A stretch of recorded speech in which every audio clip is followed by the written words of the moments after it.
tentasi. Bapa di dalam sorga, di dalam nama Tuhan Yesus kami mengucap syukur hari ini atas penghentaran, pimpinan, dan rancangan Tuhan. Hari ini memberi hidupnya untuk dibaptis. Dia percaya Tuhan Yesus sebagai Tuhan dan Juru Selamat hidupnya.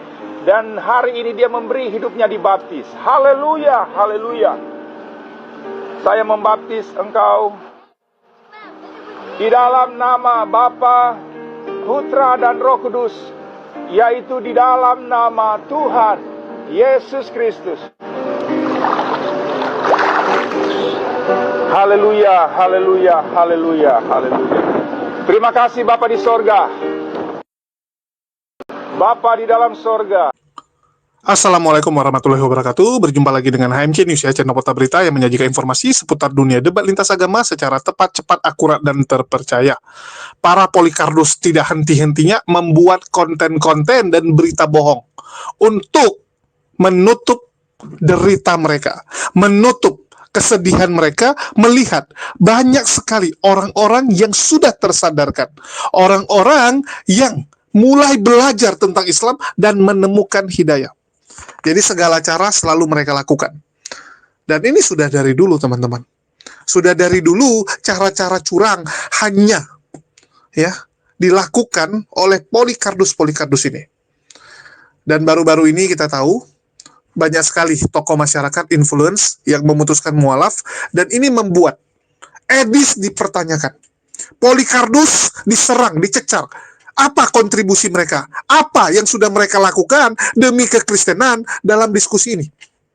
Sudah tidak terhitung berapa banyak donasi uang yang ditransfer netizen, para penonton, para laskar Polycardus kepada jagoan-jagoannya seperti Edis, Agatha, dan sebagainya.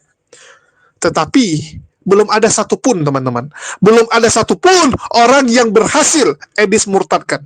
Nggak ada. Ya, nggak ada. Oh, kemarin ada bang yang murtad gitu kan. Polycardus pasti ngomongnya gitu. Kemarin ada yang murtad gara-gara Edis. Halo. Dia memang dari Kristen. Terus mualaf balik lagi ke Kristen. Alasannya karena Edis. Ya kita nggak tahu. Apa memang iman dia yang nggak kuat di Islam? Tidak sungguh-sungguh mualafnya? Atau memang skenario? Tapi kalian bisa lihat. Asalnya dia memang Kristen. Imannya memang Kristen. Sehingga kalaupun dia jadi Islam, terus kembali, bagi kita ya biasa saja. Bagi kita nggak ada masalah. Karena kita lihat ini orang memang nggak mau belajar. Ini orang hanya sekedar mualaf, ya mungkin cari sesuatu, ya mungkin cuman ingin seperti si Candy Susanto, kan begitu. Nah, jadi Edis ini sekarang lagi dipertanyakan. Sebagai Polycardus nomor 1 untuk saat ini, ya, saya katakan, saya akui bahwa Edis adalah Polycardus nomor 1 dalam jumlah penonton saat ini. Kalian bisa lihat, sekali live banyak yang nonton. Dia sudah diagung-agungkan oleh laskarnya. Bahkan saya dapat kabar Edis sudah diangkat sebagai Rasul Polycardus. Jadi banyak sekali yang jadi murid Edis. Edis itu mulai ditagih kontribusi nyatanya. Dan supaya menyenangkan laskar Polycardus, mulailah si Edis ini membuat tipu-tipu teman-teman. Membuat tipu-tipu dengan mengedit. Ya, dengan mengedit video Ustadz Abdul Somad. Kita dengarkan dan kita lihat dulu bagaimana editan dari si Edis, ya, Edis tak tahu diri ini. Dan sebab video aslinya seperti apa, kita akan tunjukkan juga ya. Bahwa video aslinya tuh ya bukan seperti itu. Kita tunjukkan. Bapa di dalam sorga, di dalam nama Tuhan Yesus kami mengucap syukur hari ini atas penghentaran, pimpinan, dan rancangan Tuhan. Hari ini memberi hidupnya untuk dibaptis. Dia percaya Tuhan Yesus sebagai Tuhan dan Juru Selamat hidupnya. Dan hari ini dia memberi hidupnya dibaptis. Haleluya, haleluya. Saya membaptis engkau di dalam nama Bapa, Putra dan Roh Kudus, yaitu di dalam nama Tuhan Yesus Kristus. Haleluya, haleluya, haleluya, haleluya. Terima kasih Bapa di sorga.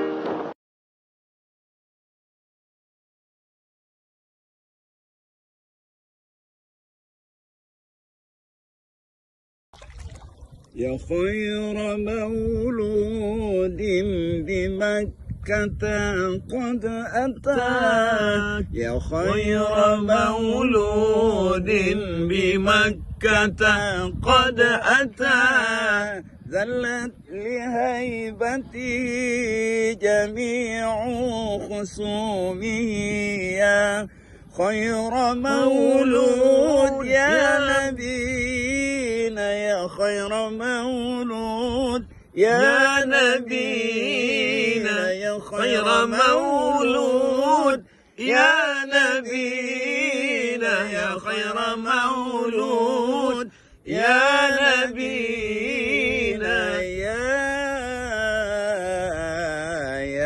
نبينا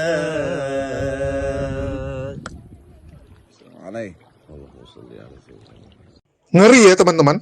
Nah, itu kelakuan mereka. Segala cara pasti mereka lakukan untuk membuat fitnah supaya Laskar Polycarpusnya senang. Supaya Polycarpus ini tetap mendukung dia. Hanya ini yang bisa mereka lakukan. Nggak lebih teman-teman. Karena mereka nggak punya kemampuan untuk menjual agamanya supaya laku kepada umat muslim. Nggak bisa. Coba lihat. Ada nggak yang berhasil mereka pengaruhi? Nggak ada teman-teman. Dari diskusi nggak sanggup dia. Nggak ada ya. Edis mau ngomong 24 jam sehari pun nggak ada yang berhasil dia murtadkan. Yang murtad itu rata-rata ya lantaran, ya mohon maaf, gara-gara Indomie, bawa perut, ya, dan juga pengalaman-pengalaman ya notabene aneh-aneh. Bahkan banyak pendeta juga nggak setuju. Kesaksian-kesaksian ngelantur seperti itu. Ketemu Yesus kaki kotor, pakai kolor. Ya, apa itu? Itu malah menghina kekristenan. Itu malah merendahkan kekristenan.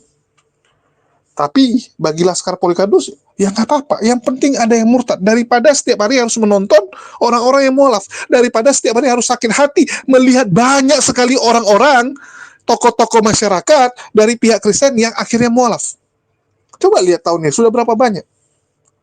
Kan nggak terima. Mereka ini kan cuma bisa, teriak sana, teriak sini gitu kan. Ujung-ujungnya cuma bisa hujat. Tapi seperti dibilang, nggak mungkin ada orang pindah agama gara-gara agamanya dihujat. Nggak pernah ada sejarah gitu ya. Oh, saya pindah agama sebelah gara-gara agama saya dihujat terus sama agama sebelah. Nggak mungkin, teman-teman. Yang ada kamu hujat agamanya, ya tambah kuat imannya. Tambah kuat. Kalian hujat Islam di depan saya, tambah kuat keimanan saya, dan saya makin percaya. Saya makin percaya bahwa agama itu bisa dilihat dari buahnya. Kita lihat buahnya. Bagaimana buah dari ajaran Polycarpus ini? Di mana-mana kerusuhan, di mana-mana tukang komplain ya. Kalau kecil tukang komplain, kalau udah besar menzolimi. Coba lihat mereka. Kalau mereka mayoritas, mereka pegang power, mereka akan zolim, mereka akan intimidasi orang lain. Tapi kalau mereka kecil, mereka akan playing victim. Mereka akan bersandiwara, mereka akan lebay-lebay. Mereka akan mengeluarkan fitnah-fitnah. Itu yang terjadi. Itu faktanya. Itu faktanya. Kita bisa lihat dari buah-buahnya. Jadi kalau mereka bilang, oh kami di Indonesia diintimidasi, kami dipersekusi dan sebagainya. Mana buktinya? Dari Indonesia merdeka, Islam mayoritas, dan negara ini aman. Bahkan Indonesia diakui dunia. Salah satu negara yang sangat ramah tamah. Keanekaragaman agama, budaya, semua dijaga. Kan kalian cuma bisa fitnah. Coba lihat umat muslim kalau di daerah mayoritas Polycarpus. Ya, Polycarpus. Bagaimana nasibnya? Sadis, teman-teman. Persekusinya sadis, intimidasinya sadis. Itulah saya bilang, saya berharap kalian bisa ngaca.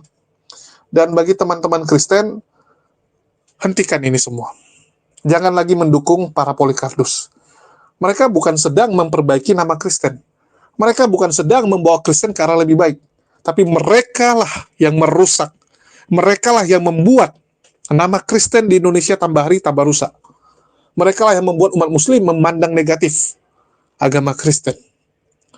Itulah saya bilang, mari kita bergandengan tangan, kita lawan Polycarpus ini, kita harus sudahi ini semua, teman-teman. Jangan lagi. Sudah cukup. Ya, sudah cukup banyak korban yang jatuh selama ini, teman-teman. Kita lihat, gara-gara Polycarpus ini, berapa banyak saudara-saudara Kristen kita di luar sana, yang notabene dulu ya, mereka dirikan satu tempat jadi tempat ibadah, walaupun nggak punya izin, karena tingginya toleransi, tutup mata. Tetangga tutup mata. Tapi sekarang udah nggak bisa. Gara-gara apa? Ya gara-gara Polycarpus ini. Itulah saya himbau, yuk kita lawan. Ya. Kalian lihat, Ustadz Abdul Somad aja difitnah. Sadis nggak? Ustadz Abdul Somad bisa difitnah sedemikian rupa sama Edis. Hanya demi supaya Laskar Polycarpus senang.